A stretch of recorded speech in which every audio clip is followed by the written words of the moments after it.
Drew's fatal mistake, a Port Charles tragedy that will change everything.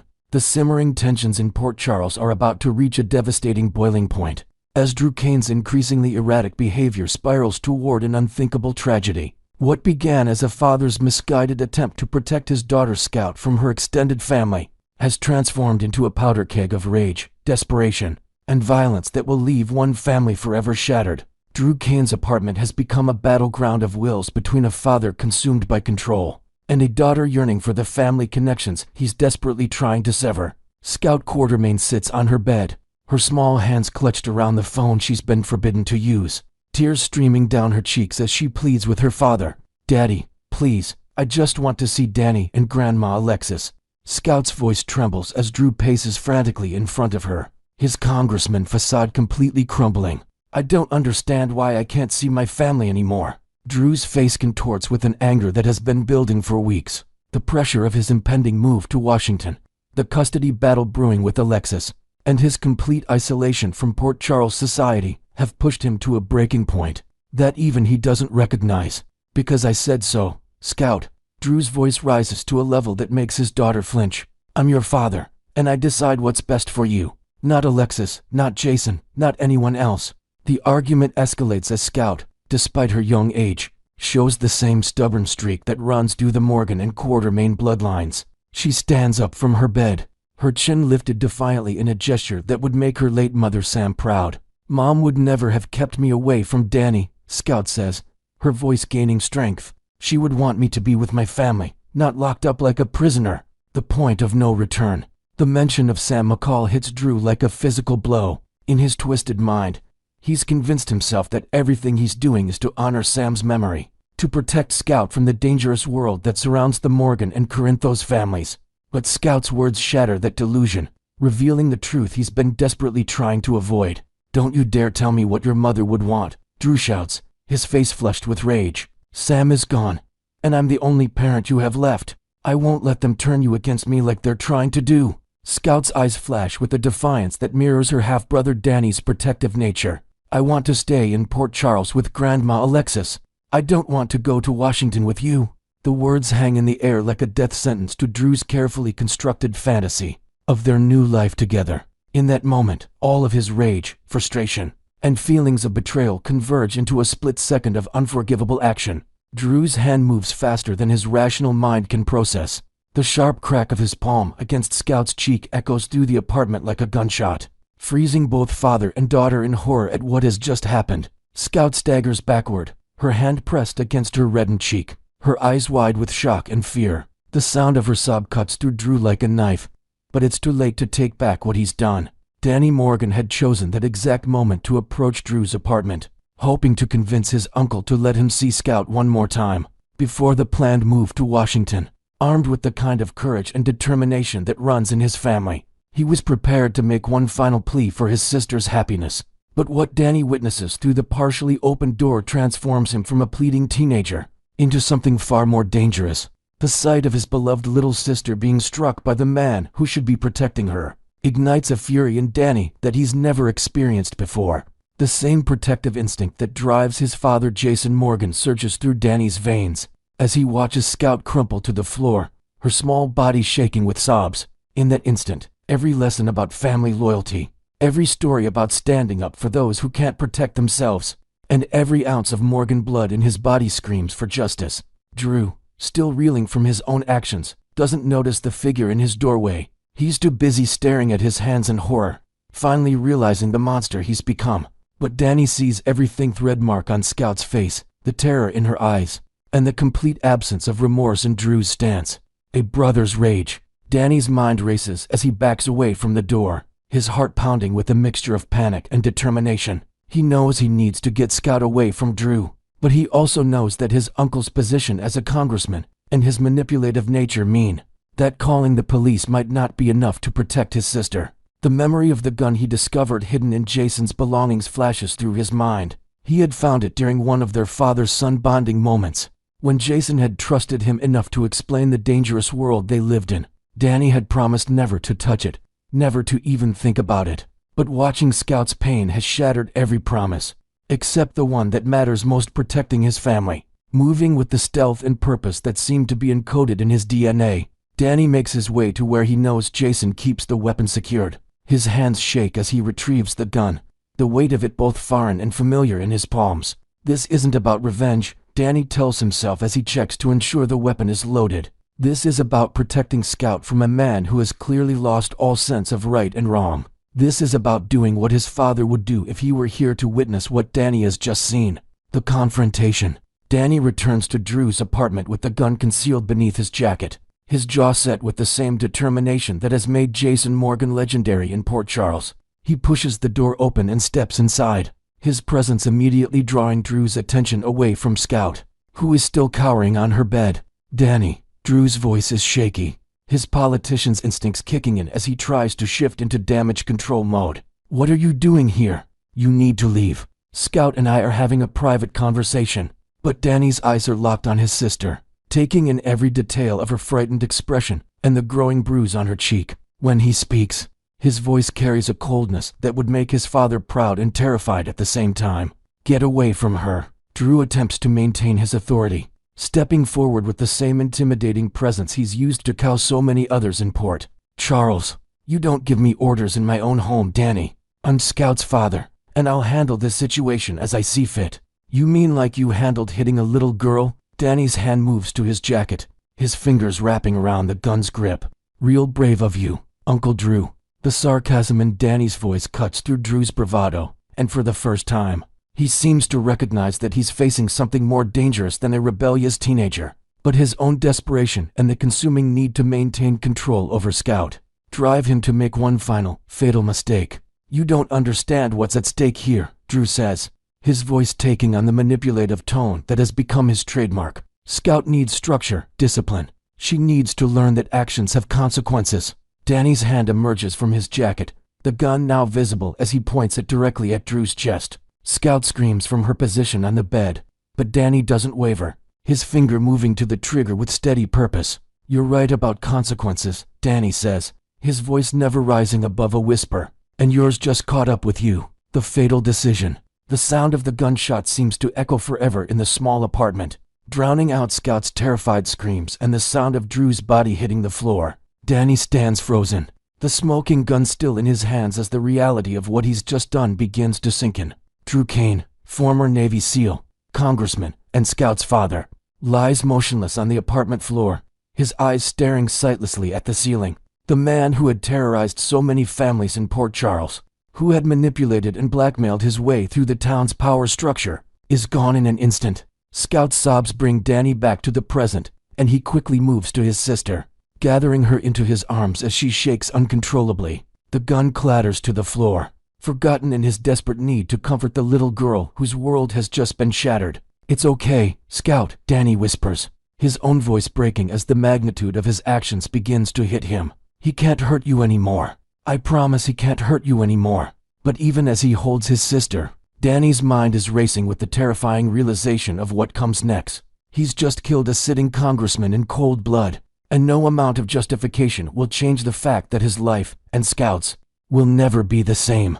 The siblings sit together on the floor of the apartment, surrounded by the chaos of their new reality, both knowing that their childhood is over and their future is more uncertain than ever before. This shocking turn of events will send ripples through every family in Port Charles, as the consequences of Drew's actions and Danny's desperate response begin to unfold. Jason Morgan will return to find his son transformed into something he never wanted him to become, while Alexis Davis will face the impossible task of protecting both grandchildren from the fallout of this tragic night. The question now becomes, how will Port Charles react when they discover that their tormentor is gone? And what price will Danny and Scout pay for their freedom from Drew's tyranny? The tragedy that unfolds in Drew's apartment represents more than just the death of one manipulative man. It marks the beginning of a new chapter in Port Charles history, where the children of legendary families must face consequences that their parents could never have imagined. As sirens begin to wail in the distance and the reality of their situation becomes clear, Danny and Scout must prepare for a battle that will test every relationship and alliance they've ever known. Next, we will learn about the intriguing possibility of a fresh romantic spark igniting in Port Charles between two unexpected characters as the drama unfolds in the bustling world of Port Charles. Whispers from ABC General Hospital spoilers are hinting at a surprising romantic development that could shake up the show's landscape. Fans are buzzing with excitement over the idea of pairing Isaiah, the enigmatic newcomer with a mysterious past, and Lulu Spencer, the resilient journalist who's been through more than her share of heartaches and awakenings. This potential matchup isn't just a random fan theory, it's gaining traction as viewers imagine how their contrasting personalities might create fireworks on screen.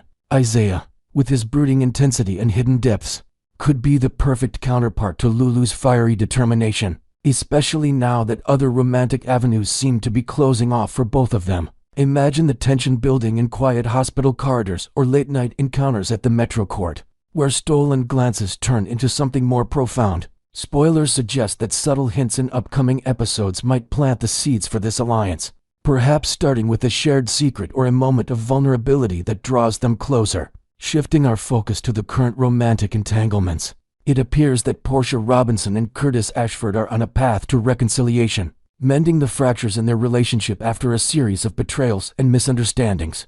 Their storyline has been a roller coaster of emotions, from heated arguments to tender makeup scenes, and recent episodes show them prioritizing therapy sessions and open communication to rebuild trust. This leaves Isaiah, who once shared a flirtatious vibe with Portia, potentially looking elsewhere for companionship.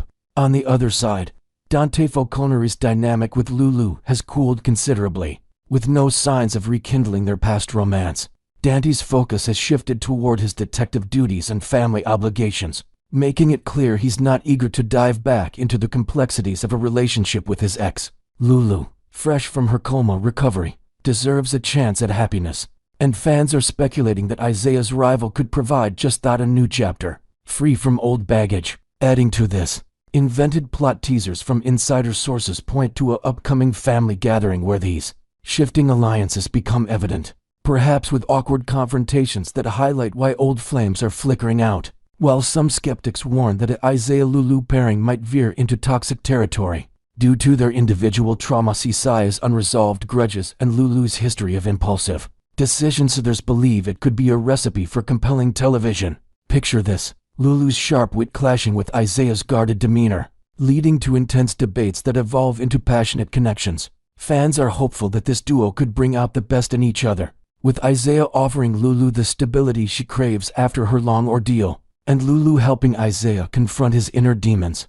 Online forums are alive with theories, suggesting that their union might involve a joint investigation into a Port Charles mystery, blending romance with suspense. Even if it starts rocky, the potential for growth is immense, as both characters have shown resilience in the face of adversity. Inventing a new element here, spoilers tease a dream sequence where Lulu envisions a future with Isaiah, complete with symbolic imagery of breaking free from past chains, which could foreshadow their real-life chemistry. The internet, as always, is a hotbed of opinions on this budding speculation, with fans and critics flooding social media platforms like Twitter and Reddit with their takes. Enthusiastic supporters are already shipping Asalu as the next big super couple, praising how their differences could create dynamic storylines.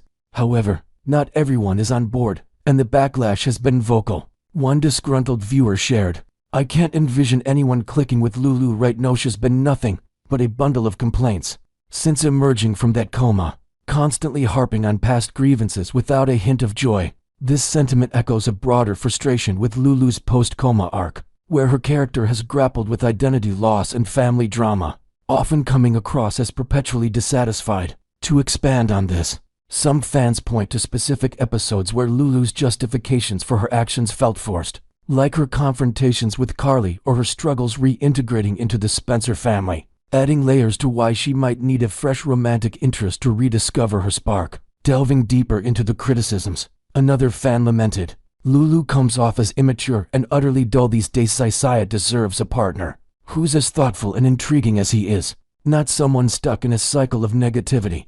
This view ties back to Lulu's evolution over the years, from her rebellious teenage days portrayed by Julie Marie Berman to the more mature, but troubled version played by M. Ryland before the recast. Critics recall disliking her snotty teen phase, filled with bratty antics and family rebellions, and how that disdain carried over even after her explosive storylines, like the bomb incident that led to her coma. One particularly harsh comment read, I've never been a fan of Lulu. I only briefly warmed to M's portrayal during her early journalism days, before it all went downhill. Hated her as that entitled kid, and post-coma, she's been insufferable just a week after waking up. The attitude was back in full force, inventing a new detail. Some analysts suggest this backlash stems from the show's writing choices, such as underutilizing Lulu's potential for heroic arcs, like a deeper dive into her investigative skills. That could pair well with Isaiah's medical expertise in solving a hospital-related enigma. On the flip side, Isaiah hasn't escaped scrutiny either, with fans noting a peculiar shift in his behavior that's raised eyebrows. I was really rooting for Isaiah at first, but lately, they've turned him into this weird, grudge-holding figure, especially toward Curtis. One commenter pointed out, this includes intense stare-downs whenever Curtis interacts with Jordan, overly friendly chats with Portia that border on suspicious, and a general wariness of even platonic exchanges, adding invented elements. Spoilers hint at a backstory reveal, where Isaiah's grudge stems from a long-buried family secret involving the Ashfords, perhaps a past betrayal that ties into his rival in Port Charles. Fans have observed him sympathizing with some of the town's more questionable characters, leading to theories that he's hiding a darker agenda. If the writers keep him on this bizarre trajectory, fine, let Lulu take him.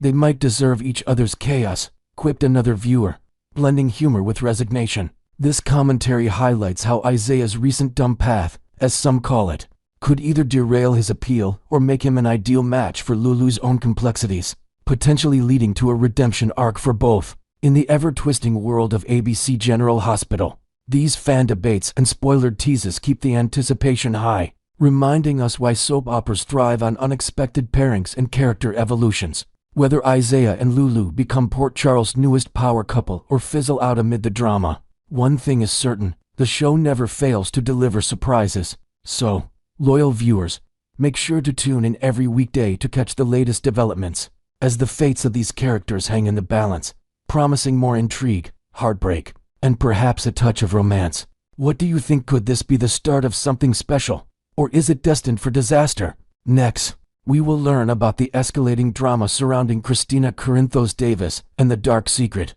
that could finally shatter her world. In the high-stakes universe of Port Charles, ABC General Hospital spoilers are dropping major hints that Christina Corinthos Davis's luck might be running out after evading justice for what amounts to attempted murder. Up to this point, she's managed to slip through the cracks, thanks to a web of family loyalties and clever cover-ups. But the walls are closing in as buried truths threaten to surface in explosive fashion. Imagine the tension mounting in the Corinthos household, where whispers of betrayal echo through the halls, and Christina's once unbreakable facade begins to crack under the pressure of her own misdeeds. Spoilers suggest that upcoming episodes will delve into her inner turmoil, perhaps through intense therapy sessions or confrontations with loved ones, revealing how her impulsive actions have isolated her from those she holds dear. Adding a fresh twist, invented leaks point to a mysterious anonymous letter arriving at the PCPD, hinting at foul play in a recent accident, which could accelerate the investigation and force Christina to face the music sooner than expected.